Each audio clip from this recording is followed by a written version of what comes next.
Alice's Adventures in Wonderland by Lewis Carroll. Chapter 1. Down the Rabbit Hole. Alice was beginning to get very tired of sitting by her sister on the bank, and of having nothing to do.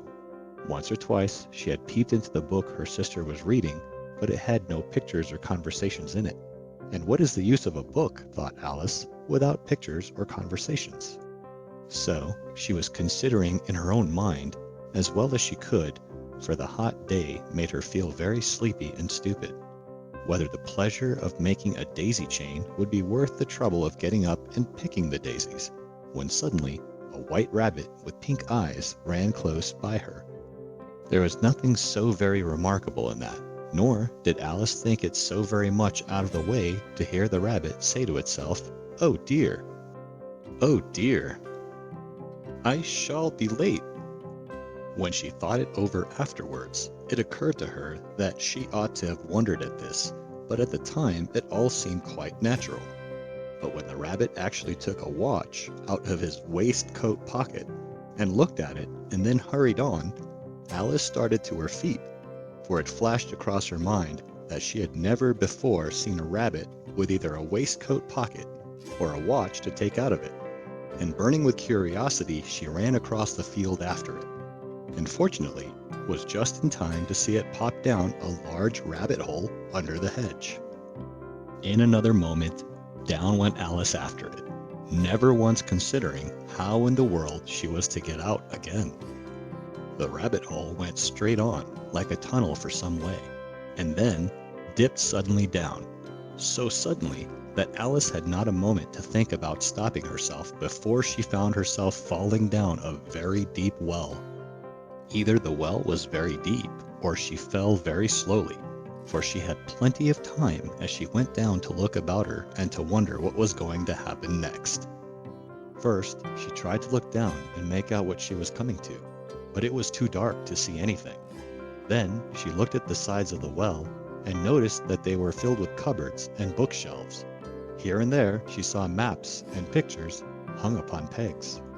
She took down a jar from one of the shelves as she passed. It was labeled Orange Marmalade, but to her great disappointment it was empty. She did not like to drop the jar for fear of killing somebody underneath, so managed to put it into one of the cupboards as she fell past it. "Well," thought Alice to herself, "after such a fall as this, I shall think nothing of tumbling downstairs. How brave they'll all think me at home. Why, I wouldn't say anything about it, even if I fell off the top of the house." Which was very likely true. Down, down, down. Would the fall never come to an end? "I wonder how many miles I have fallen by this time," she said aloud. "I must be getting somewhere near the center of the earth. Let me see, that would be 4,000 miles down, I think."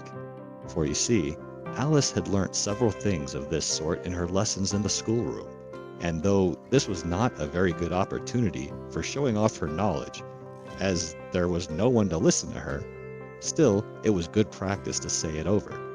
"Yes, that's about the right distance, but then I wonder what latitude or longitude I've got to." Alice had no idea what latitude was, or longitude either, but thought they were nice grand words to say. Presently she began again. "I wonder if I shall fall right through the earth. How funny it'll seem to come out among the people that walk with their heads downward. The antipathies, I think." She was rather glad there was no one listening this time, as it didn't sound at all the right word. "But I shall have to ask them what the name of the country is, you know. Please, ma'am, is this New Zealand or Australia?" And she tried to curtsy as she spoke. Fancy curtsying as you're falling through the air. Do you think you could manage it? And what an ignorant little girl she'll think me for asking. No, it'll never do to ask. Perhaps I shall see it written up somewhere. Down, down, down.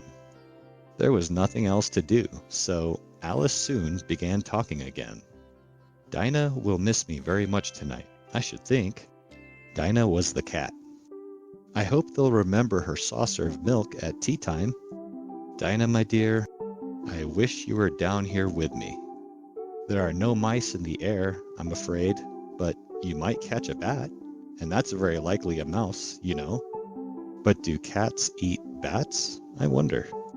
And here Alice began to get rather sleepy, and went on saying to herself in a dreamy sort of way, do cats eat bats?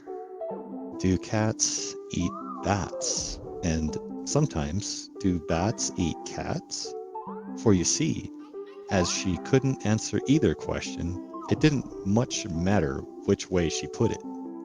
She felt that she was dozing off, and had just begun to dream that she was walking hand in hand with Dinah, and saying to her very earnestly, "Now, Dinah, tell me the truth.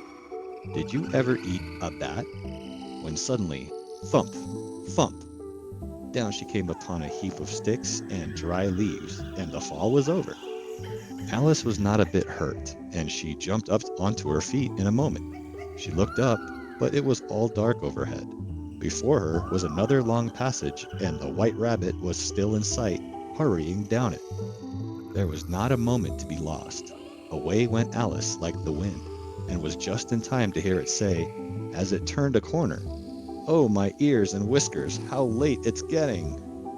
She was close behind when she turned the corner, but the rabbit was no longer to be seen. She found herself in a long, low hall, which was lit up by a row of lamps hanging from the roof.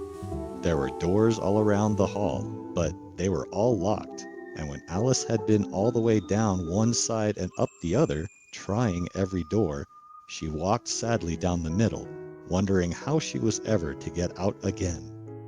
Suddenly, she came upon a little three-legged table, all made of solid glass. There was nothing on it except a tiny golden key, and Alice's first thought was that it might belong to one of the doors of the hall.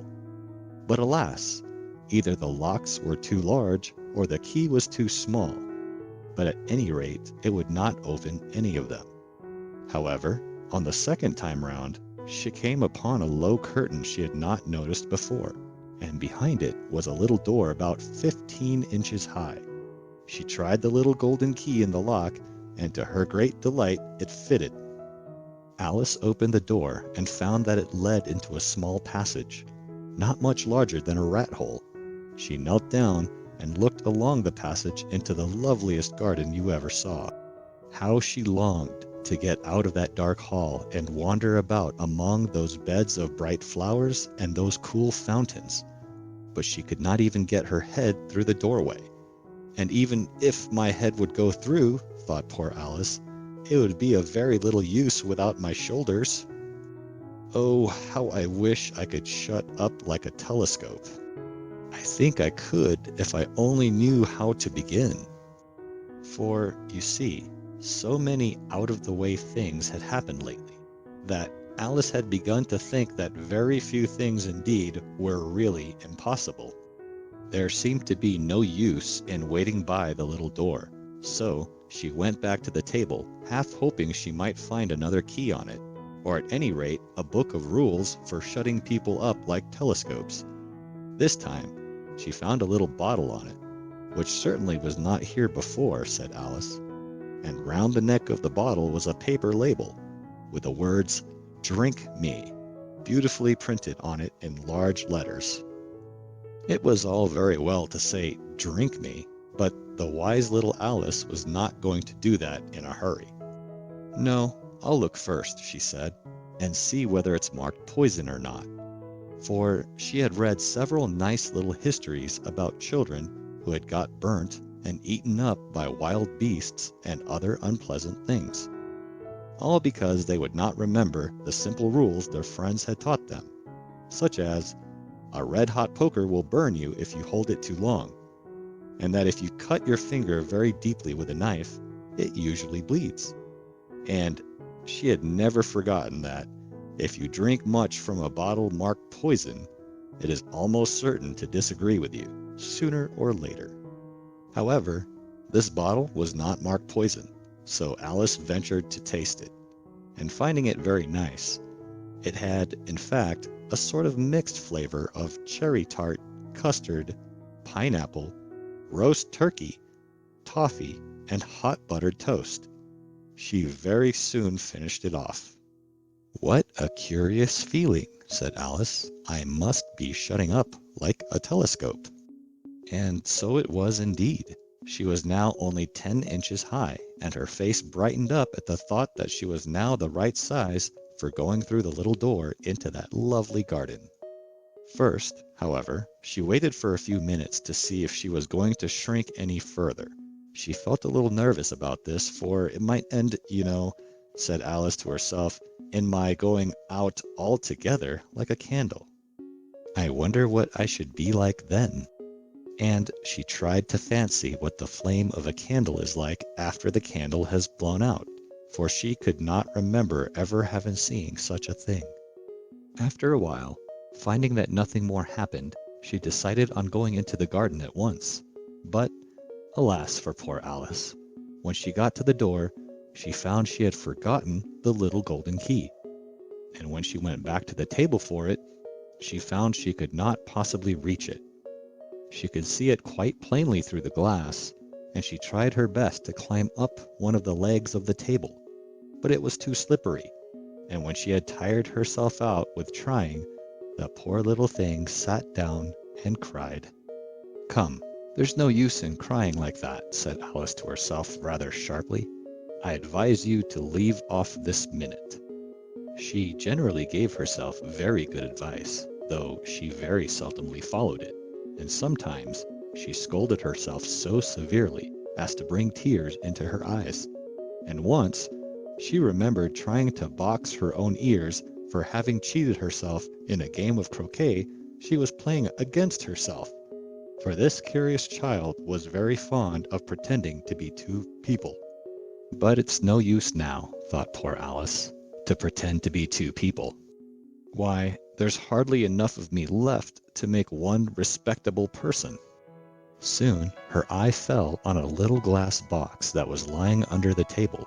She opened it and found in it a very small cake on which the words, "Eat me," were beautifully marked in currants.